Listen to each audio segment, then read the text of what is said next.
అదే RTV app వార్తల్ని క్షణాల్లో చదివే అవకాశం ఉంటుంది. ఒక న్యూస్ పేపర్, ఒక టెలివిజన్ ఛానల్ మీ చేతుల్లో ఎప్పుడూ ఉంటాయి.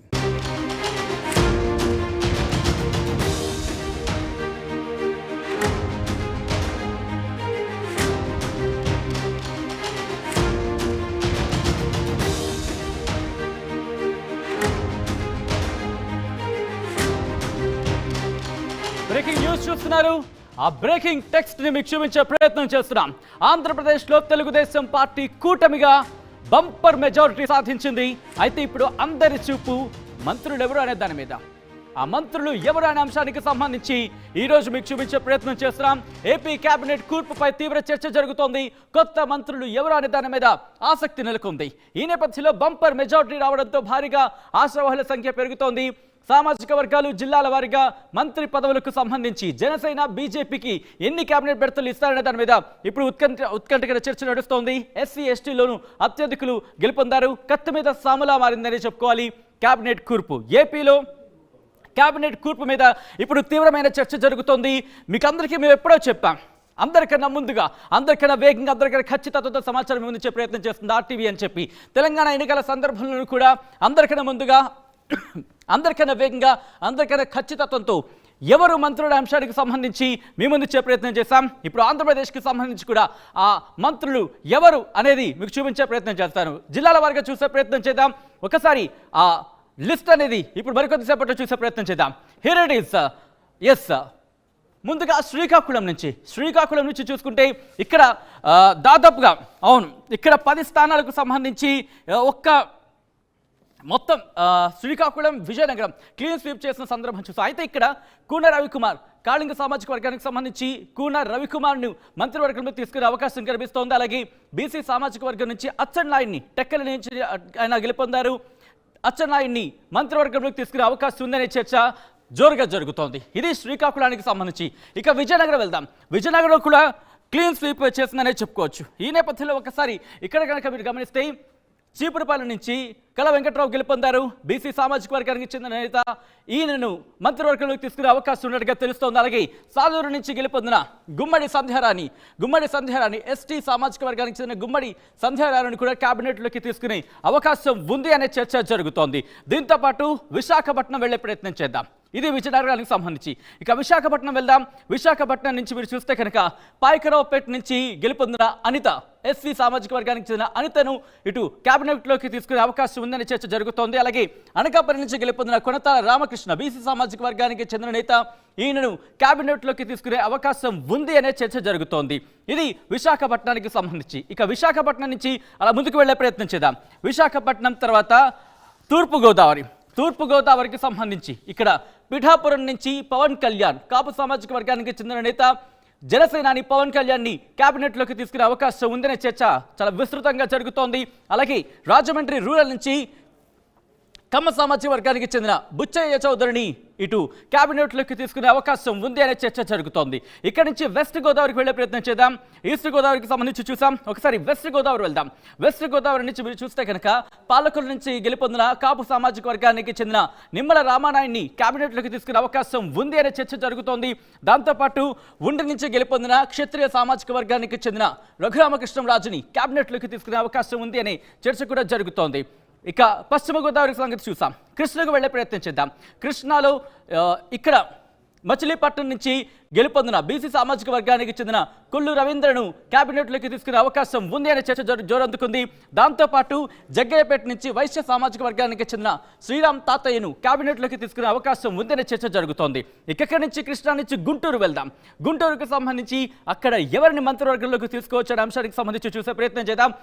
ఇక్కడ రేపల్లె నుంచి బీసీ సామాజిక వర్గానికి చెందిన అనగాని సత్యప్రసాద్ని కేబినెట్లోకి తీసుకునే అవకాశం ఉందనే చర్చ జరుగుతోంది. అలాగే నక్కా ఆనంద్ బాబు, ఎస్సీ సామాజిక వర్గానికి చెందిన వేమూరు నుంచి గెలుపొందిన నక్కా ఆనందబాబును ఇక్కడ కేబినెట్లోకి తీసుకునే అవకాశం ఉంది అనే చర్చ జరుగుతోంది. అలాగే తెనాలి నుంచి కమ్మ సామాజిక వర్గానికి చెందిన నాదెండ్ల మనోహర్ను ఇటు కేబినెట్లోకి తీసుకునే అవకాశం ఉంది అనే చర్చ జరుగుతోంది. నెక్స్ట్ గుంటూరు నుంచి ప్రకాశం వెళ్లే ప్రయత్నం చేద్దాం. ప్రకాశం నుంచి ఎవరిని కేబినెట్లోకి తీసుకోవచ్చు అనే అంశానికి సంబంధించి చూసే ప్రయత్నం చేస్తే కనుక కొండపి నుంచి ఎస్సీ సామాజిక వర్గానికి చెందిన బాల వీరాంజనేయ స్వామి గెలుపొందారు. ఈయనని కేబినెట్లోకి తీసుకునే అవకాశం ఉంది అన్న మాట వినిపిస్తోంది. దాంతోపాటు అద్దంకి నుంచి కమ్మ సామాజిక వర్గానికి చెందిన గొట్టిపాటి రవికుమార్ను కేబినెట్లోకి తీసుకునే అవకాశం ఉందన్న మాట వినిపిస్తోంది. ఇది ప్రకాశానికి సంబంధించి. ఇక నెల్లూరు వెళ్దాం. ఫటా ఫటా ఫటా ఫటా మొత్తం 13 జిల్లాల్లో ఎవరిని కేబినెట్లోకి తీసుకునే అవకాశం ఉంది అనేది మీకు చూపించే ప్రయత్నం చేస్తాం. ఇక నెల్లూరు సంగతి చూస్తే కనుక నెల్లూరు సిటీ నుంచి కాపు సామాజిక వర్గానికి చెందిన నారాయణను కేబినెట్లోకి తీసుకునే అవకాశం ఉంది అనే మాట వినిపిస్తోంది. అలాగే నెల్లూరు రూరల్ నుంచి రెడ్డి సామాజిక వర్గానికి చెందిన కోటంరెడ్డి శ్రీధర్ రెడ్డిని కేబినెట్లోకి తీసుకునే అవకాశం ఉంది అనే చర్చ జరుగుతోంది. నెల్లూరు నుంచి చిత్తూరు వెళ్దాం. చిత్తూరుకి సంబంధించి చూద్దాం. Here it is.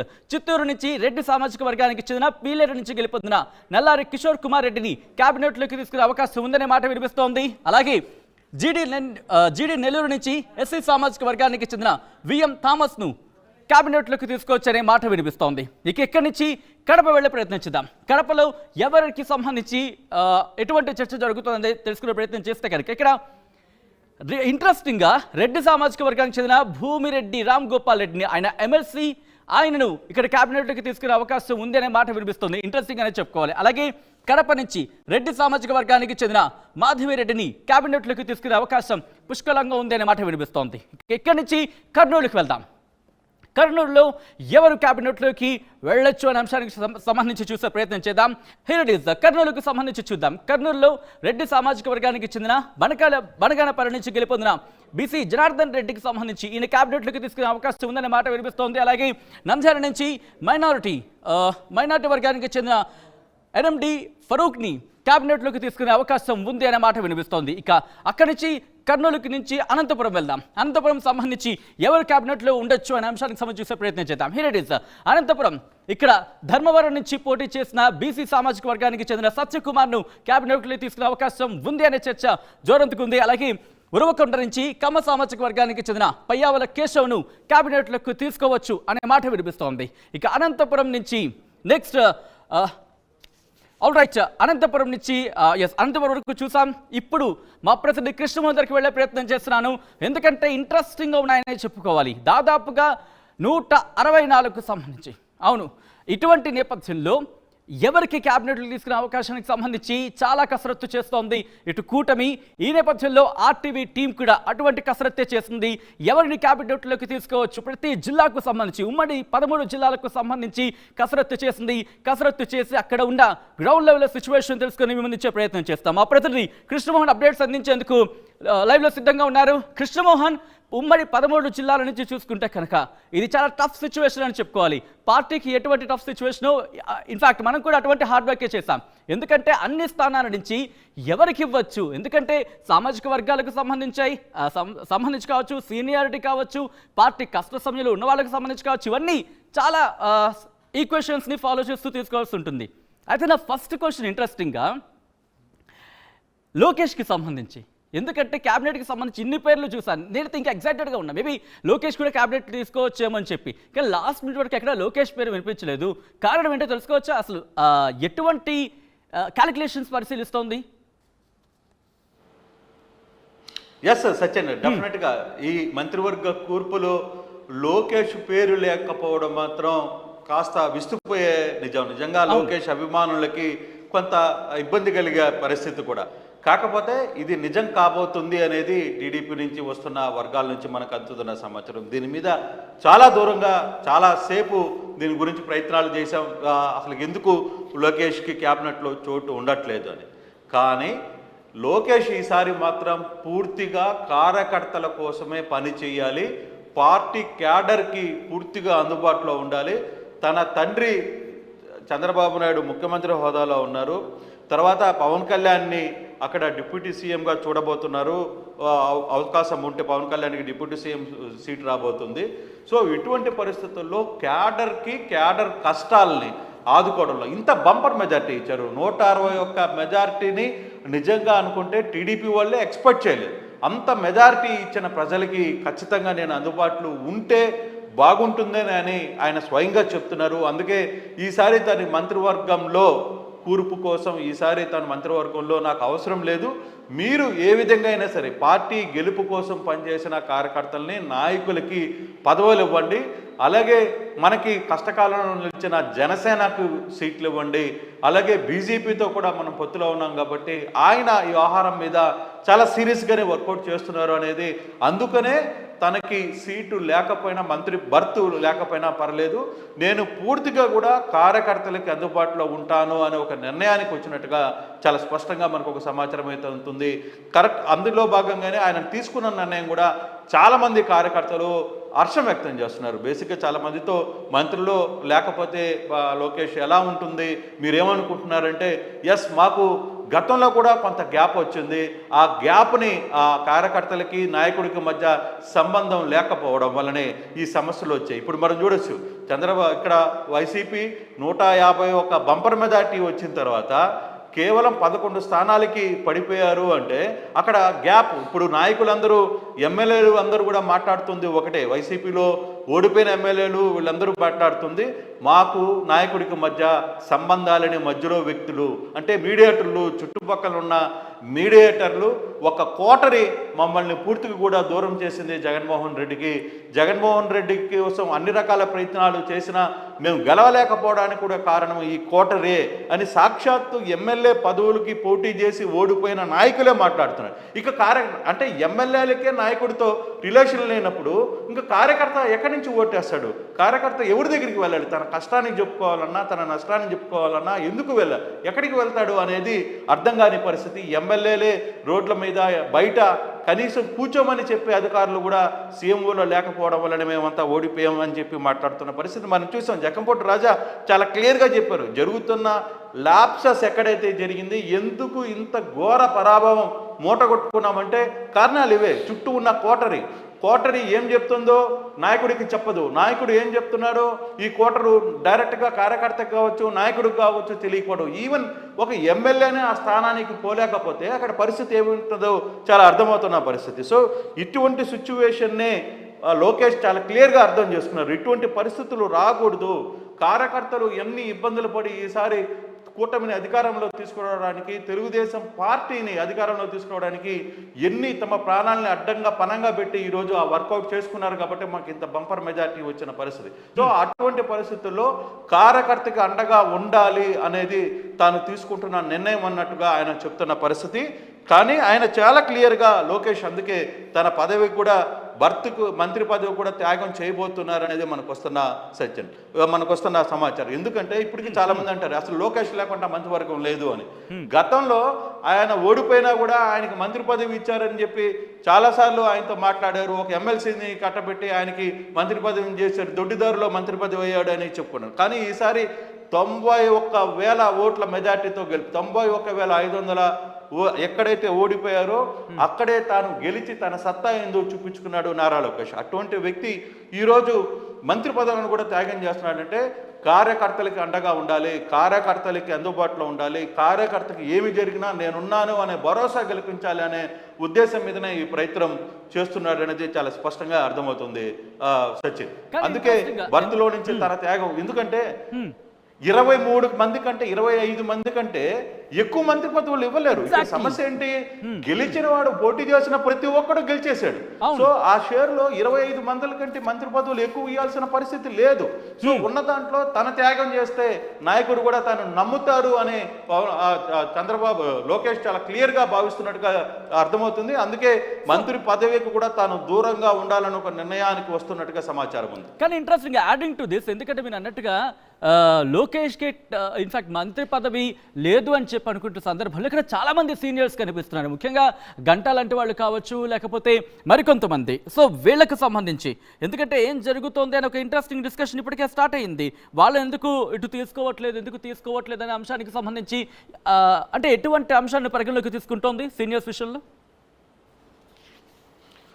ఖచ్చితంగా విశాఖ జిల్లాలో గంటా లాంటి వ్యక్తులు దాదాపుగా భారీ మెజార్టీతో గెలిచిన పరిస్థితి కూడా మనం చూసాం. అయితే గంటా శ్రీనివాసకి సంబంధించిన ఫ్యామిలీ రిలేషన్స్లో భీమవరంలో తన సొంత తన తన బంధువు ఒక వ్యక్తి జనసేన నుంచి పోటీ చేసి రామాంజనేయులు గెలిచిన పరిస్థితి ఉంది. మరోవైపు సొంత షట్టుకుడుగా ఉన్న నారాయణ నెల్లూరు నుంచి ప్రాతినిధ్యం వహించారు. ఆయన నెల్లూరులో ఆల్మోస్ట్ ఆల్ నెల్లూరు కావచ్చు, తర్వాత పార్టీ కార్యక్రమాలన్నిటికీ కూడా చాలా పెద్ద ఎత్తున ఆయన నిర్వహించిన పరిస్థితి ఉంది. తన స్టాక్ క్యాంపెయినింగ్, తన వ్యవస్థలన్నింటినీ పార్టీ కోసం పనిచేసి దాదాపుగా ఫైనాన్షియల్ పరంగా కూడా చాలా వరకు ఆదుకున్నారు. కాబట్టి నారాయణకి ఛాన్స్ డెఫినెట్గా నెల్లూరు టౌన్ నుంచి నారాయణకి మరోసారి మంత్రి పదవి దక్కే పరిస్థితి స్పష్టంగా ఉంటుంది. ఒకే కుటుంబంలో ఎంతమంది అనిపిస్తాం? ఉండేది 25 మంది. అన్ని సామాజిక సమీకరణాలు చూసుకోవాలి, సామాజిక ఈక్వేషన్స్ వర్కౌట్ చేసుకోవాలి. ఒకవైపు జనసేన పార్టీకి 3 సీట్లు ఇవ్వాల్సిన పరిస్థితి, 3 బర్తులు అంటున్నారు, 3 బర్తులు కన్ఫర్మ్ చేసే పరిస్థితి ఉంది. బీజేపీ గెలిచిన వాళ్ళకి 2 మంత్రి పదవులు ఇచ్చే పరిస్థితి ఉంది. సో ఈ ఈక్వేషన్స్లోనే కొత్త వారికి కావాలి, అలాగే పనిచేస్తున్న వాళ్ళని మనం ఆదుకోవాల్సిన పరిస్థితి ఉంది. ఎవరైతే పార్టీ కోసం శ్రమించారో వాళ్ళందరికీ కూడా చాలామంది ఇప్పుడు మనం చూస్తున్నాం. బుచ్చయ్య చౌదరి లాంటి వాళ్ళు 6 సార్లు 7 సార్లు గెలిచి ఇప్పుడు వరకు 2 సార్లు ఆంధ్రప్రదేశ్లో వచ్చినా కూడా మంత్రి పదవి ఆయనకు వచ్చిన పరిస్థితి లేదు. అటువంటప్పుడు ఈసారి కొంతమంది సీనియర్ని కలపాలి, యష్ కొత్త బ్యాచ్ని, గొట్టిపాటి రవి లాంటి వ్యక్తులను కూడా, యంగ్ బ్యాచ్ని కూడా కథ నడపాలి. కిషోర్ కుమార్ రెడ్డి, నల్లారి కిషోర్ కుమార్ రెడ్డి లాంటి పిల్లర్ నుంచి పోటీ చేసి గెలిపించిన వ్యక్తులు లాంటి వాళ్ళకి ఇవ్వాలి. అలాగే పార్టీ బ్యాక్ ఎండ్లో ఎవరైతే రాంభూపాల్ రెడ్డి ఉన్నారో, తర్వాత నెల్లూరు జిల్లాలో బీదా రవిచంద్ర ఉన్నారో, ఇటువంటి వ్యక్తులు చాలా వెనకాల బ్యాక్ ఎండ్. అలాగే మాజీ ఎమ్మెల్సీ సూర్యనారాయణ రాజు ఉన్నారు, తర్వాత రాజు, ఇటువంటి వీళ్ళందరూ కూడా బ్యాక్ ఎండ్లో చాలా ఇబ్బందులు పడి పార్టీ కోసం అభ్యర్థుల ఎంపిక విషయంలో కావచ్చు, అభ్యర్థుల మధ్య సయోధ్య చేకూర్చడంలో కావచ్చు, ఇట్లా మూడు ప్రాంతాలకు సంబంధించిన వ్యక్తులు, వీళ్ళందరూ చాలా ఎక్కువ స్థాయిలో వెనకాల బ్యాక్గ్రౌండ్ నుండి శ్రమించిన వ్యక్తులు, వాళ్ళందరికీ కూడా గుర్తింపు ఉంటుంది ఖచ్చితంగా. అయితే ఇప్పుడు మొన్నే గోపాల్ ఖచ్చితంగా రామ్ గోపాల్ ఎమ్మెల్సీగా పోటీ చేసి పట్టభద్రుల స్థానంలో నుంచి ఆయన గెలుపొందారు. కాబట్టి అటువంటి స్థానంలో ఎమ్మెల్సీగా ఉన్నారు కాబట్టి, అతను కూడా కడప జిల్లాలో ప్రాతినిధ్యం వహిస్తున్నారు కాబట్టి అతనికి ఒక అవకాశం మంత్రి పదవిని ఇస్తే యంగ్ వాళ్ళకి, యంగ్ బ్లడ్ ఉన్న వాళ్ళకి కొంత కోఆర్డినేషన్ చేసినటువంటిది, ఎక్కువగా వాళ్ళని ఈసారి రాజకీయాలు ఇంకా ఎక్కువ కాలం నడపాలి అనే ఒక ప్రయత్నం చేస్తున్నట్టుగా చాలా స్పష్టంగా కనపడుతుంది సత్యన్. అందుకే మనం ఒకసారి చూసుకుంటే శ్రీకాకుళం జిల్లాలో కోన రవికుమార్ కాళింగ సామాజిక వర్గానికి సంబంధించిన ఆమదాల వరుస నుంచి గెలిచిన కోన రవి గారికి ఈసారి ఛాన్స్ ఉండే కనిపిస్తుంది. ఇక్కడ అచ్చెన్నాయుడు, ఈయన సీనియర్ నేత, చాలా జైలుకి వెళ్ళి వచ్చిన పరిస్థితి వీళ్ళిద్దరికి. అయితే ఇక్కడ అచ్చెన్నాయుడుకు ఒక చిన్న ప్రమాదం అయితే ఉంది, కానీ ఆయన బర్త్ కన్ఫామ్. కానీ దీంట్లో ఒకవేళ రామ్మోహన్ నాయుడికి ఎంపీ కోటాలో కేంద్రంలో కానీ మంత్రి కానీ ఇస్తే, కేంద్రంలో అక్కడ కానీ తెలుగుదేశం తరఫున కానీ ఎంపీగా గెలుపొందారు కాబట్టి ఆయనకు కానీ 2 సార్లు గెలిచారు కాబట్టి అతను కానీ మంత్రి పదవి కానీ ఇస్తే మాత్రం ఇక్కడ కొంచెం అచ్చెన్నాయుడిని ఏ విధంగా అకామిడేట్ చేస్తారా అనేది కూడా ఆలోచించాల్సిన పరిస్థితి అయితే. కానీ బర్త్ విషయంలో ఆయనకి ఇది ఒక్క చిన్న గండం మాత్రమే పొంచున్న పరిస్థితి అయితే చాలా స్పష్టంగా కనపడుతుంది. ఇంకా విజయనగరం జిల్లాకు వస్తే కళా వెంకట్రావు సీనియర్ మంత్రి. అయితే ఈసారి అతన్ని చీపురుపల్లి మీద ఎవరు పోటీ చేయడానికి సిద్ధపడిన సమయంలో ఇతన్ని పంపించి అక్కడి నుంచి బొత్స సత్యనారాయణ లాంటి ఒక మంత్రి విజయనగరం జిల్లా మొత్తం కూడా తన చేతిలో ఉందని చెప్పుకునే ఒకటి బొత్స సత్యనారాయణ లాంటి ఒక సీనియర్ నేతని ఆల్రెడీ మనం ముందుగానే చెప్పాం. రవిప్రకాష్ గారు తను ఇచ్చిన సేవలు చాలా క్లియర్గా ఒకటే మాట చెప్పారు, బొత్స సత్యనారాయణ కూడా చాలా తక్కువ మెజార్టీతో ఆయన అంటే కళా వెంకట్రావు అంతా అక్కడ ఎఫెక్ట్స్ పెట్టి బొత్స సత్యనారాయణని ఓడగొట్టారు. ఈసారి బొత్స సత్యనారాయణకి ఓటమి లేని బొత్స సత్యనారాయణకి ఓటమి రుచి ఏందో చూపించిన నేపథ్యంలో కళా వెంకట్రావు కూడా కొంత ఛాన్స్ ఉండే పరిస్థితి అయితే ఉంది. ఇక సాలూరు నుంచి పోటీ చేసి గెలుపొందిన గుమ్మడి సంజయ్ రాణి ఎస్టీకి అక్కడ మరో మంత్రి పదవి ఇచ్చే పరిస్థితి అయితే కనపడుతుంది. ఇక విశాఖ జిల్లాలో అనిత, పాకిరావుపేట నుంచి పోటీ చేసిన అనిత ఎంత కష్టపడిందో తెలుసు. ప్రజలు చాలా వరకు ఆమె మీద ట్రోలింగ్స్ కావచ్చు, ఆమె మీద కేసులు కావచ్చు, తర్వాత వైసీపీ మహిళా నేతలు కావచ్చు, అక్కడ ఉన్న నేతలు ఆమె గురించి మాట్లాడిన తీరు కావచ్చు, ఇవన్నీ తట్టుకుని మహిళా అధ్యక్షురాలుగా ఆమె పార్టీ కోసం సేవలు, ఆమె చేసిన సేవల్ని గుర్తించినట్టుగానే కొంత సమాచారం అయితే ఉంటుంది. అందుకోసం అక్కడ అనితకి బర్త్ కన్ఫర్మ్ అవుతుంది. మరోవైపు అనకాపల్లి నుంచి కొనతాల రామకృష్ణ ఎవరైతే గౌర సామాజిక వర్గానికి సంబంధించిన కొడతాల రామకృష్ణారో ఆయన జనసేన పార్టీ నుంచి పోటీ చేశారు. గతంలో ఈయన కాంగ్రెస్లో కూడా మంత్రిగా పనిచేసిన అనుభవం ఉంది, సీనియర్ వ్యక్తి కాబట్టి జనసేనకి ఇవ్వాల్సిన 3 బర్తుల్లో కొడతాల రామకృష్ణ పేరు కూడా ఉంటుంది అనేది ఒక సమాచారం ఉంటుంది. ఇక తూర్పుగోదావరి జిల్లాకు సంబంధించి చూసుకుంటే ఇక పిఠాపురం నుంచి పవన్ కళ్యాణ్కి డిప్యూటీ సీఎం ఖచ్చితంగా ఇస్తున్నారు అనేది ఒక సమాచారం అయితే తెలిసింది. ఇది అందరికీ తెలిసిన పరిస్థితి. ఇక్కడ రాజమండ్రి రూరల్, ఇందాక నేను ముందుగానే చెప్పాను, రాజమండ్రి రూరల్ నుంచి పోటీ చేసిన గోరంట్ల బుచ్చయ్య చౌదరి మొదటి సీటు కన్ఫర్మ్ చేసి అనౌన్స్మెంట్ చేసిన బోని మన బుచ్చయ్య చౌదరి. సో ఈ బుచ్చయ్య చౌదరి మొదటి అనౌన్స్మెంట్ ఈవీఎం దగ్గర నుంచి మొదటి రౌండ్ నుంచి కూడా అది వాళ్ళకి కలిసి వచ్చింది. అదే కాకుండా 6 సార్లుగా ఎమ్మెల్యేగా గెలుపొందారు. ఇది చివరి ఎన్నిక కాబట్టి అతనికి చాలాసార్లు చెప్తూనే వచ్చారు ఇది నా లాస్ట్ ఎన్నిక అని. కానీ ఈసారి అత్యధిక మెజార్టీతో అక్కడ గెలుపొందిన పరిస్థితి ఉంది. ఒక సీనియర్ కూడా అక్కడ ఇచ్చిన పరిస్థితి ఉంటుంది అనేది బుచ్చయ్య చౌదరి లాంటి వ్యక్తికి ఈసారి మంత్రి పదవి కన్ఫర్మ్ అయ్యే అవకాశాలు ఉన్నట్టుగా స్పష్టమవుతుంది. మరోవైపు పశ్చిమ గోదావరి జిల్లాలోనే నిమ్మల రామానాయుడు పాలకొల్లు నుంచి పోటీ చేశారు. ఆయన వరుసగా పోటీ గెలుపొందు వచ్చారు. చాలా ప్రజలకి అందుబాటులో ఉండే వ్యక్తి. ఈసారి ఎటువంటి పరిస్థితుల్లో అతనికి రామానాయుడికి ఇవ్వాలని చెప్పి పార్టీ వర్గాలు భావిస్తున్నాయి. మరోవైపు రఘురామకృష్ణరాజు ఉండి నుంచి, అంటే తెలుగుదేశం అసలుకి ఊపిరికి తాగడానికి త్రిపులార్ ఎట్లా చేశాడు అనేది, అంటే వైసీపీలో ఎంపీగా గెలుపొంది, నర్సరాపేట ఎంపీగా గెలుపొంది, మళ్ళీ అక్కడ ఇమ్మీడియట్గా అక్కడి నుంచి ఏదైతే ఒక అంటే జైలుకి వెళ్ళి దెబ్బలు తిని చాలా ఇబ్బందులు పడి అతను వైసీపీ మీద మొట్టమొదటిగా గలం ఇప్పి తర్వాత వైసీపీలో జరుగుతున్న వ్యవహారాలన్నీ బయటపెట్టి తెలుగుదేశంలో చేరి చివరికి అతనికి ఎంపీ సీటు కూడా రాకపోతే ఉండి నుంచి పోటీ చేసి అక్కడ అత్యంత మెజార్టీతో గెలుపొందిన త్రిపురారు కూడా ఈసారి బర్త్ కన్ఫర్మ్ అని చెప్పి చెప్తున్నారు.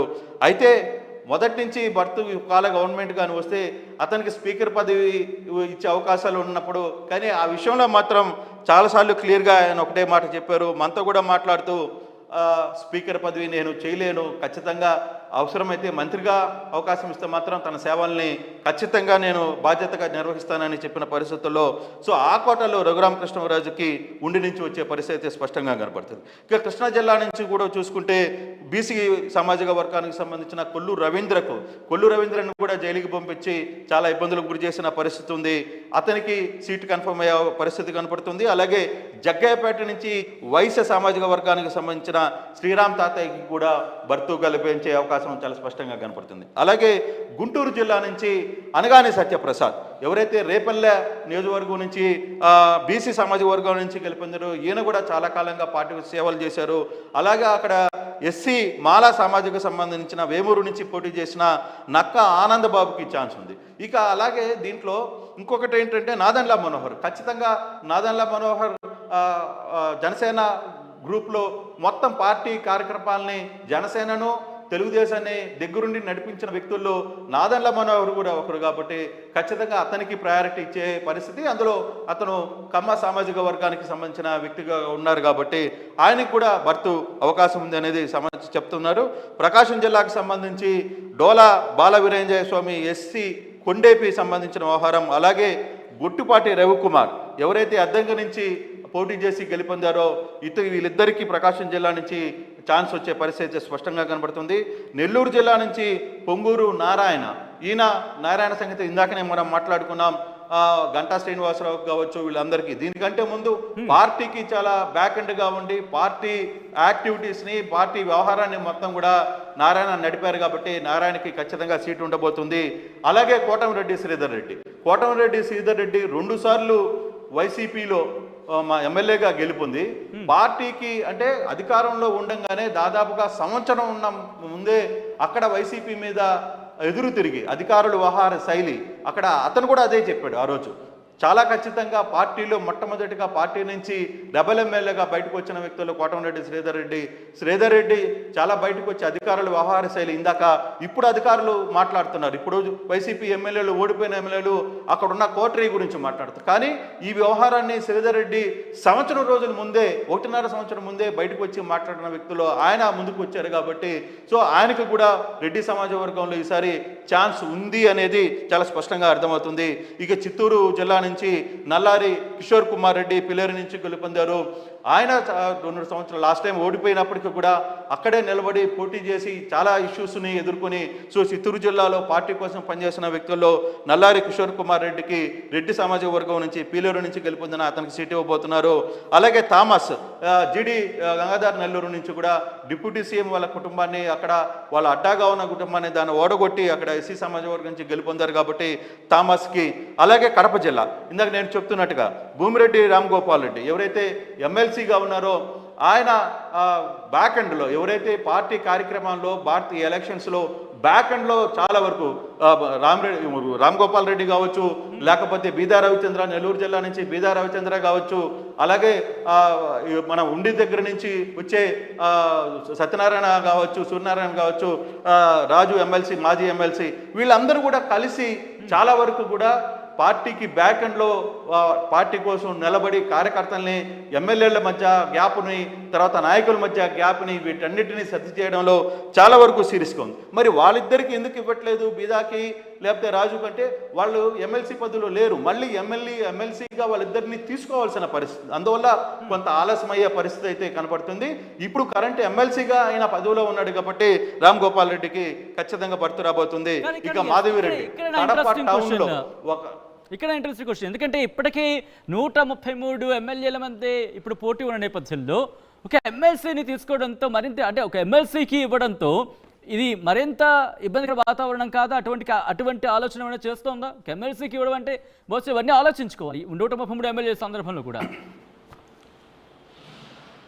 ఖచ్చితంగా ఉంటుంది. డెఫినెట్గా ఈ క్వశ్చన్ రైజ్ అవుద్ది, మేము ఇంతమంది గెలిచాం కదా మరి మీరెందుకు ఇది చేయలేదని. కానీ దీని వెనకాల కథ నడిపినప్పుడు మొట్టమొదటిగా ఎమ్మెల్సీ ఎన్నికలు కూడా పోటీ చేసిన సందర్భంలో అంటే పూర్తిగా అధికారంలో ఉన్నప్పుడు వైసీపీ హవా రాష్ట్రం మొత్తం మీద నడుస్తున్న టైంలోనే అక్కడ అనంతపురం జిల్లా అంటే చిత్తూరు, కడప, అనంతపురం ఈ మూడు నియోజకవర్గాలకు సంబంధించి ఎన్నికల్లో ఎమ్మెల్సీ ఎన్నికల్లో ఇతను తెలుగుదేశం పార్టీ తరఫున పోటీ చేసి అక్కడ వైసీపీని ఓడించిన వ్యక్తి. సో అంటే నీకు పార్టీకి ఎక్కడ ఉపయోగపడ్డారు, ఏ టైంలో పార్టీకి బూస్టప్ ఇచ్చారు, ఏ విధంగా వీళ్ళు వర్కౌట్ చేశారు అనే అంశాన్ని మనం మర్చిపోకూడదు. ఎస్, నేను ఆ విషయంలోనే అతను ఎమ్మెల్సీగా గెలుపొందాడు కాబట్టి అతనికి అక్కడ ఇచ్చే ఛాన్స్ కడప జిల్లా నుంచి చాలా వరకు పోరాటం చేసిన వ్యక్తుల్లో ఇతను కూడా మొదటి నుంచి ఉన్నాడు. పార్టీలో కార్యకర్తగా ఎదిగిన వ్యక్తి ఎమ్మెల్సీగా ఎదిగాడు, ఇతనికి అవకాశం ఇవ్వాలి అనేది. అందులో కొత్త కూటమిని లోకేష్ లాంటి వ్యక్తులు కొత్త తీసుకోవాలనుకున్న ప్రయత్నంలో భాగంగా ఖచ్చితంగా ఇతనికి ఎమ్మెల్సీ కడప నుంచి మంత్రి పదవి వస్తుందనేది ఒక సమాచారం ఉంది. అలాగే మాధవిరెడ్డి కడప జిల్లాలో కడప టౌన్ నియోజకవర్గం నుంచి ఒకవైపు డిప్యూటీ సీఎంని ఓడగొట్టి తన చరిష్మాతో తమ మాట తీరు లేకపోతే తన ధైర్యంతో కడప ప్రజలకి దగ్గరైంది. అక్కడ కూడా భారీ మెజారిటీతో ఆమె గెలుపొందిన పరిస్థితి. సో అటువంటి పరిస్థితుల్లో మాధవి రెడ్డికి బేసిక్గా తనకు అంటే లేడీ కూడా కావడం, అందులో రెడ్డి కూడా కావడం, కొంత ఆ కడప జిల్లాకి అటువంటి వాళ్ళు అవసరం, కొంచెం గట్టిగా మాట్లాడే వాళ్ళు, క్యాడర్ని నిలబెట్టుకునే వాళ్ళు అవసరం కాబట్టి పార్టీ కూడా వ్యూహాత్మకంగా ఈ ప్రయత్నం చేస్తుందని ఒక సమాచారం ఉంది. లేదు అక్కడ సీనియర్స్ లేరా? ఎస్ ఉన్నారు. వరదరాజు రెడ్డి లాంటి వ్యక్తులు ఉన్నారు, పొద్దుటూరు నుంచి 6 సార్లు గెలిపొందిన వ్యక్తులు ఉన్నారు. బీజేపీ నుంచి ఆదినారాయణ రెడ్డి అక్కడ పోటీ చేసి జమ్మలమడుగు లాంటి ప్రదేశాలు కూడా ఆయన గెలుపొందారు. ఎస్ నిజమే, వీళ్ళిద్దరు కూడా సీనియర్స్, గతంలో కూడా మంత్రులుగా చేసిన వ్యక్తులు. అయినప్పటికీ కూడా ఒక యంగ్ బ్లడ్ని మనం ఎంకరేజ్ చేయాలని ఆలోచన చేస్తున్నట్టుగా టీడీపీలో చాలా స్పష్టంగా సమాచారం అయితే కనబడుతుంది. ఇక కర్నూలు జిల్లా నుంచి చూసుకుంటే కర్నూలు నుంచి బీసీ జనార్దన్ రెడ్డి వనగానపల్లి నుంచి ఇచ్చే పరిస్థితి. ఇక్కడ మీరు ఆ ఎక్స్ప్లెనేషన్కి వెళ్లే ముందు కర్నూలుకి సంబంధించి ఆ 2 పేర్లు చూడగానే మొట్టమొదటి నాకు అంటే ఎవరికైనా తగులుతున్న పేరు ఏంటంటే భూమా అఖిలప్రియకు సంబంధించి లిస్టులో ఈ పేరు కనిపించలేదు. ఎందుకంటే గతంలో మంత్రిగా చేస్తున్నారు, కానీ ఇప్పుడు లిస్టులో సరే ఫస్ట్ భూమా అఖిలప్రియ కొన్ని పేర్లు అనేవి టక్మని తగులుతూ ఉంటాయి ఒక ఎక్స్పెక్టేషన్కి సంబంధించి, కానీ ఎక్కడ కూడా భూమా అఖిలప్రియ పేరు అనేది కర్నూలుకి సంబంధించి ఎక్కడా కనిపించలేదు. అంటే ఎస్ ఖచ్చితంగా రాబుల్స్లో అఖిలప్రియ పేరు కూడా ప్రస్తావనకు వచ్చిన పరిస్థితి ఉంది. ప్రస్తావన కూడా చేశారు, అఖిలప్రియ కూడా అక్కడ నిలబడి పోరాటం చేశారు, గెలుపొందారు అనేది. అలాగే కర్నూలు జిల్లాలో కొంతమంది సీనియర్ నేతలు కూడా అక్కడ గెలిపొందారు. కానీ బీసీ జనార్దన్ రెడ్డి గతంలో ఆయన మొన్న ఓడిపోయినప్పటికీ కూడా కానీ పార్టీ యాక్టివిటీస్లో, పార్టీ కార్యక్రమాల్లో, పార్టీకి సంబంధించిన చాలా వ్యవహారాలు ఉంటాయి. ఓన్లీ రాజకీయాల్లో పార్టీ గెలుపు ఓటములు ఒకటే కాదు ముఖ్యం, దాని బ్యాక్ అండ్ కథ నడిపించాలి. చాలా వ్యవహారాలు చాలా వెనకాల చేయాలి. దాని వెనకాల ఆర్థిక పరమైన సమస్యలు ఉంటాయి, చాలా ఇష్యూస్ ఉంటాయి. కష్టకాలంలో పార్టీని ఆదుకున్నవాడు కావాలి, పార్టీ వెనకాల ఉండి నడిపించేవాడు కావాలి. అటువంటి ఈక్వేషన్స్ కూడా కొన్ని దగ్గర చూసే పరిస్థితి ఉంటుంది. ఎందుకంటే ఎవరు పార్టీని పట్టించుకోకపోతే మరి పార్టీ ఎలా నడవాలి, కార్యకర్తలు ఏదైనా జరిగితే ఏం చేయాలి? సో ఇటువంటి ఇష్యూస్ కూడా చాలా ఉంటాయి. నేను ఖచ్చితంగా ఆలగడ్డలో సంబంధించిన దాంట్లో కూడా ఆ పేరు భూమా అఖిలప్రియ పేరు చాలా స్పష్టంగా ఉంది. కానీ అక్కడున్న కొన్ని ఈక్వేషన్స్, అక్కడున్న కొంత సమస్యలు ఇవన్నీ కూడా పార్టీ ఆలోచిస్తుంది. కాబట్టి బీసీ జనార్దన్ రెడ్డికి అక్కడ ఒక ఛాన్స్ ఇచ్చి, అలాగే ఫరూక్ సీనియర్ వ్యక్తి, ఖచ్చితంగా మైనారిటీకి సంబంధించిన వ్యక్తి కాబట్టి అక్కడ మైనారిటీలో ఫరూక్కి ఛాన్స్ ఇచ్చే అవకాశం, నంద్యాలలో శిల్ప వాళ్ళ ఫ్యామిలీని ఓడగొట్టిన పరిస్థితి కూడా ఉంది కాబట్టి కొంత సీనియర్ కాబట్టి అతనికి మంత్రి పదవి ఇస్తారా, స్పీకర్ని ఇస్తారా అనేది కూడా కొంత చర్చ కూడా జరుగుతున్న పరిస్థితి మనం చూడాలి. ఇక అనంతపురం జిల్లాలో ఇక్కడ చాలా ఇంట్రెస్టింగ్ పరిస్థితి కనపడుతుంది. ఇక్కడ ధర్మవరం నుంచి ఊహించని అవును, నాకు కూడా చాలా క్వశ్చన్స్ రైజ్ అయ్యాయి. ఎందుకంటే సీనియర్స్ ఉన్నారు అక్కడ పార్టీ నుంచి, అంటే వైసీపీ నుంచి దీంట్లోకి వచ్చిన గుమ్మనూరు జయరాం లాంటి సీనియర్స్ ఉన్నారు, కాల్వ శ్రీనివాసులు ఉన్నారు, ఇలా పరిటాల సునీత ఇన్ఫాక్ట్. సో ఇక్కడ ఇలాంటి పేరు ఎక్కడా కూడా క్యాబినెట్ కి సంబంధించాను. కానీ అవునా నిజమా ఈ క్వశ్చన్స్ నాకు రైజ్ అయ్యాయి. ఏం జరిగిందంటే ఈ క్యాలిక్యులేషన్ సంబంధించి ఎటువంటి అంశాలు పరిశీలిస్తుంది? ఖచ్చితంగా ఇక్కడ చాలా యాక్టివిటీస్. ఎందుకంటే అనంతపురం జిల్లాలో పరిటాల కుటుంబం, ఒక సునీతమ్మ గెలిచారు, తర్వాత చాలామంది సీనియర్లు అక్కడ గెలిచిన పరిస్థితి అయితే ఉంది. అనంతపురం జిల్లాకు సంబంధించి ఇతర నేతలు, అక్కడ ఉన్న ఎఫెక్ట్ పట్టున్న నేతలందరూ కూడా అక్కడ గెలుపొందిన పరిస్థితి అయితే ఉంది. అయితే ఇక్కడ వచ్చిన సమస్య, జేసీ ఫ్యామిలీస్ ఉన్నాయి, ఇక్కడ వాళ్ళు కూడా గెలుపొందారు.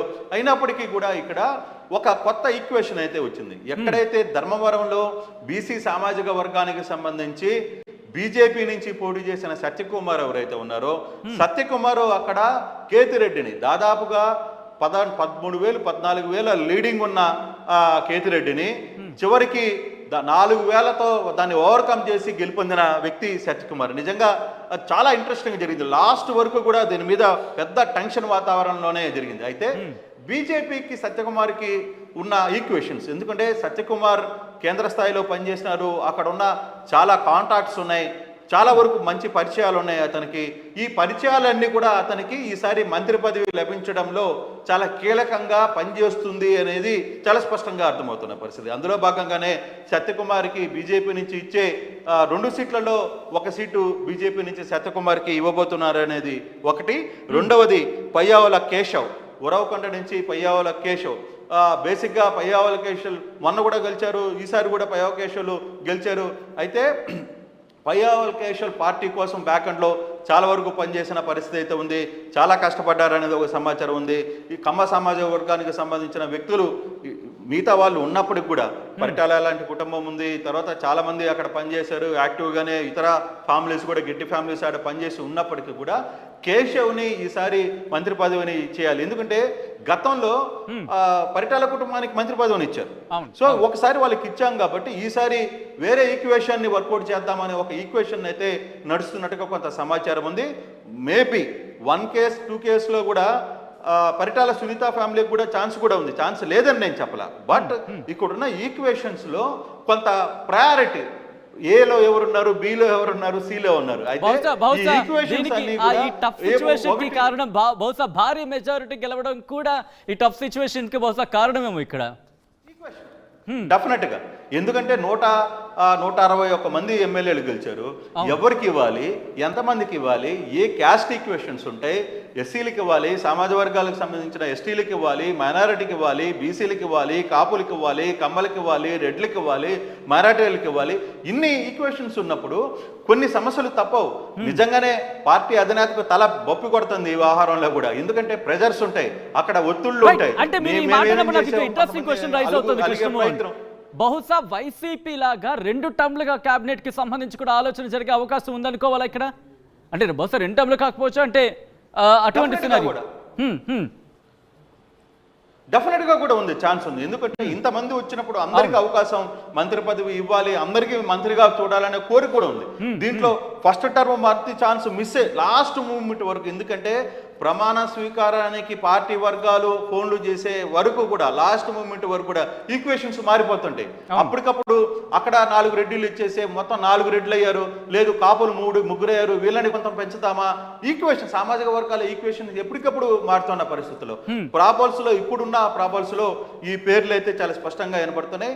బహుశా రేపు ఎల్లుండి మంత్రివర్గానికి ప్రమాణ స్వీకారం, చంద్రబాబు ప్రమాణ స్వీకారం అయిన తర్వాత ఈ ముందుగా అనౌన్స్ చేస్తారా, లేదు ఆయన ప్రమాణ స్వీకారం అయిన తర్వాత అనౌన్స్ చేస్తారా అనేది వేచి చూడాల్సిన పరిస్థితి అయితే కనబడుతుంది. Sachin right Krishnamohan, thanks for the update. మొత్తంగా అయితే మాత్రం అక్కడ జరిగిన సినారియోని వివరించే ప్రయత్నం చేసినందుకు thanks lot for that. And ఒక్కసారి స్క్రీన్ మీద మీరు చూస్తున్నారు 13 ఉమ్మడి జిల్లాలకు సంబంధించి ఎవరిని క్యాబినెట్లోకి తీసుకోబోతున్న అంశానికి సంబంధించి ఆర్టీవీ మీ ముందుంచే ప్రయత్నం చేస్తుంది. ఆర్టీవీ టీం దీని మీద కూర్చుంది. ముఖ్యంగా 164 స్థానాలు, రిమెంబర్ దట్. ఎందుకంటే అంత బిగ్గెస్ట్ నెంబర్లో కూడా ఈ నెంబర్ని సార్ట్అవుట్ చేయడం అంటే కనుక ఎంత కథమైన సామలాంటి వరకు అది మీ ముందుంచే ప్రయత్నం చేస్తుంది. ఒక్కసారి మీరు చూడొచ్చు, ఇది 2019కి సంబంధించి మొత్తం అంతా ఒక నీలి సముద్రాన్ని తలపించిన ఆంధ్రప్రదేశ్ అనే చెప్పుకోవాలి. ఇప్పుడు మీరు చూస్తే కనుక పూర్తిగా ఇక్కడ ఎటువంటి సినారియో ఉందో దానికి క్వైట్ ఆపోజిట్గానే చెప్పుకోవచ్చు. పూర్తిగా పసుపు రంగు ఇక్కడ మనకు కనిపిస్తుంది, పూర్తిగా ఎల్లో అంటే పూర్తిగా పసుపు మయమైందనే చెప్పుకోవచ్చు. దాదాపుగా అక్కడక్కడ చూస్తే చేంజెస్ మనకు కనిపిస్తున్నాయి. సో ఇటువంటి సినారియోలు ఒకసారి 2014లో మీరు చూస్తే కనుక 2019కి సంబంధించి 2019లో వైసీపీ 151 సీట్లను సాధించింది. అప్పుడు తెలుగుదేశం పార్టీ 23 సీట్లకు పరిమితమైంది, జనసేన 1 సీటుకి పరిమితమైంది. సో ఇటువంటి సినారియో. అదే 2024 రాబోతుకి ఒక్కసారి మీరు చూడొచ్చు మొత్తం ఎట్లా క్వైట్ కాంట్రాస్ట్గా మారిందో సిచ్యువేషన్. తెలుగుదేశం పార్టీ 135 స్థానాలని సంపాదించుకుంది, జనసేన 21, బీజేపీ 8 స్థానాలని దక్కించుకున్న పరిస్థితి. ఇక్కడ కూటమికి సంబంధించి మనం చూసాం, దాదాపుగా కాదు 164 స్థానాలే దక్కించుకుంది కూటమి. ఇక్కడ వైసీపీ కేవలం 11 స్థానాలకే పరిమితమైంది, కాంగ్రెస్ అసలు సత్తా చాటలేకపోయిందని చెప్పుకోవచ్చు. సో ఇది ఇటువంటి సినారియోలు. ముఖ్యంగా 164 స్థానాలను దక్కించుకున్న తర్వాత ఎటువంటి కత్తి మీద సాము లాంటి పను అర్థం చేసుకోవచ్చు. మంత్రివర్గ కూర్పుకి సంబంధించి క్యాబినెట్కి సంబంధించి ఆ కూర్పుకి సంబంధించి ఎటువంటి కత్తి మీద సాము లాంటి పను అర్థం చేసుకోవచ్చు. ఇటువంటి నేపథ్యంలో గతంలో వైసీపీ అంటే 2019 సందర్భంలో ఎలాగైతే 2 టర్మ్స్ క్యాబినెట్కి సంబంధించి ఆలోచన చేస్తుందో అటువంటి ఆలోచన ఇప్పుడు కూటమి కూడా చేయబోతుందంటే కనుక అటువంటి డిస్కషన్ కూడా జోరందుకుంది. సో చూద్దాం మరి ఎటువంటి క్యాబినెట్కి సంబంధించి, అంటే 2 సార్లు ఉండబోతుందా, లేకపోతే ఒకసారి క్యాబినెట్ పూర్తిగా కొలువు తీరబోతున్న అంశానికి సంబంధించి మాత్రం ఆ డిస్కషన్ జరుగుతోంది. మీ ముందుంచిన 26 కావచ్చు, ముఖ్యంగా 25 మందిని దాదాపు కన్ఫర్మ్ చేసే పరిస్థితి. అయితే 26కు సంబంధించి కావచ్చు ప్రస్తుతం జోరుగా చర్చ జరుగుతోంది. ఎంతమందిని క్యాబినెట్లోకి తీసుకుంటారనే అంశానికి సంబంధించి మాత్రం ఇంకా ఇంట్రెస్టింగ్ డిస్కషన్ అయితే జరుగుతుంది. కానీ మేము మీ ముందుంచిన లిస్ట్ ఏదైతే ఉందో అదే దాదాపుగా ఖరారయ్యే అవకాశం స్పష్టంగా కనిపిస్తుంది. ఎందుకంటే గ్రౌండ్ లెవెల్లో అటువంటి సినారియో ఉంది. ఇప్పుడే విడుదలైన ఐఐటి జేఈఈ అడ్వాన్స్డ్ 2024 ఫలితాల్లో ఆల్ ఇండియా ఫస్ట్ ర్యాంక్ తో పాటు ఆల్ ఇండియా ఓపెన్ కేటగిరీలో 4th rank, 5th rank, 6th rank, 9th rank, 10th rank, top 10 లోపు 5 ర్యాంకులు ఒక్క శ్రీ చైతన్యవే. తెలుగు రాష్ట్రాల నుండి అత్యధిక ర్యాంకులు శ్రీ చైతన్యకు తప్ప మరెవ్వరికీ లేనే లేవు. ఇక ఐఐటికి బ్రాండ్ శ్రీ చైతన్యనే.